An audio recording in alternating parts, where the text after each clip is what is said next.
ஓ பாரு, உன் கனவுகளை எதுக்கு இவனுக்காக விட்டு கொடுத்த? தலை பிச்சுக்கணும் போல தோணுது. அவனுக்காக நான் என்னெல்லாம் பண்ணியிருப்பேன். ஹாய் ஹலோ எல்லாருக்கும் வணக்கம் and welcome back to our channel. Live பார்த்துருந்ததில் எத்தனை பேர் உயிரோடு இருக்காங்கன்னு எனக்கு தெரியல, பிக் பாஸ் லைவ் பார்த்துருந்தவங்கள. ஏன்னா பார்வதி வந்துட்டு ஒரு சீன் நடித்து காட்டிகிட்டு இருக்காங்க. அது ஒரு லவ் சீன். தான் காதலிச்ச பையன் வந்துட்டு அவங்கள ஏமாற்றிட்டான், வேற ஒரு பொண்ணோட அஃபரில் இருக்கான். இந்த மாதிரி ஒரு சீனை வந்துட்டு பார்வதி நடிக்கணும். அழுதுகிட்டு இருக்காங்க, சில டைலாக்ஸ்லாம் பேசுகிறாங்க. எல்லாத்த விட மிகச்சிறப்பான விஷயம் என்னென்னா, பிரவீன் ராஜ் இருக்கார்ல, அவர் தான் வந்துட்டு இந்த சீனை வந்துட்டு டைரக்ட் பண்ணிக்கிட்டு இருக்காரு. அவங்க சொல்ல சொல்ல சொல்ல பார்வதி அப்படியே நடிச்சுக்கிட்டு இருக்காங்க. ஸோ இதெல்லாம் வந்துட்டு பிக் பாஸ் வீட்டுக்குள்ளே நடந்துக்கிட்டு இருக்கு. எனக்கு என்னென்னா, பிரவீன் ராஜ் வந்துட்டு ஒரு டைலாக்கை வந்துட்டு சொல்ல டப் பண்ணும்பொழுது எப்படி பண்ணாருன்னு பார்த்துருப்பீங்க. சரி, ஓகே, ஜோக்ஸ் அப்பார்ட். பட் ஓகேங்க, ஓரளவுக்கு ரொம்பலாம் கிரிஞ்சாலாம் கிடையாது. நல்லா தான் பண்ணியிருந்தாங்க பார்வதி.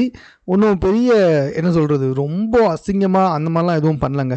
இவர் சொல்ல சொல்ல சொல்ல கரெக்டாக தான் பண்ணாங்க. அந்த சீனுக்கு அழுகிறது, அதுக்கான எமோஷ்னல் இதெல்லாம் வந்துட்டு பார்வதி ஓரளவுக்கு கரெக்டாக தான் பண்ணாங்க. எனக்கே கொஞ்சம் வியப்பாக தான் போயிடுச்சு. பரவாயில்லையே, பார்வதிக்குள்ளே இவ்வளோ ஒரு பெரிய திறமையா அப்படின்னு சொல்லிட்டு. பிகாஸ் பெருசாக பார்வதி நடிச்சுலாம் நம்ம பார்த்துருக்க மாட்டோம். ஸோ அப்படி இருக்கும்போது அவங்க இந்த மாதிரி நடிச்சிருக்கிறது ஓகே, நல்லா தான் இருந்துச்சு. எனக்கு தெரிஞ்சு இதுக்கப்புறமா அவங்களுக்கு சில ஷார்ட் ஃபிலிம்ஸ்லாம் ஷார்ட் ஃபிலிம்லாம் இருக்குல்ல, ஸோ அதிலலாம் சான்ஸ் கிடைக்கும்னு நினைக்கிறேன். நல்லா தான் நடிச்சிருந்தாங்க.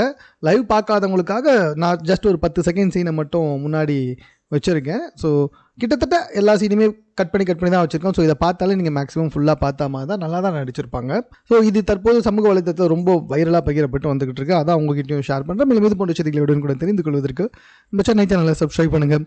இது குறித்து உங்கள் கருத்துக்கள் என்ன அப்படின்றத கமெண்ட்டில் தெரியப்படுத்துங்க.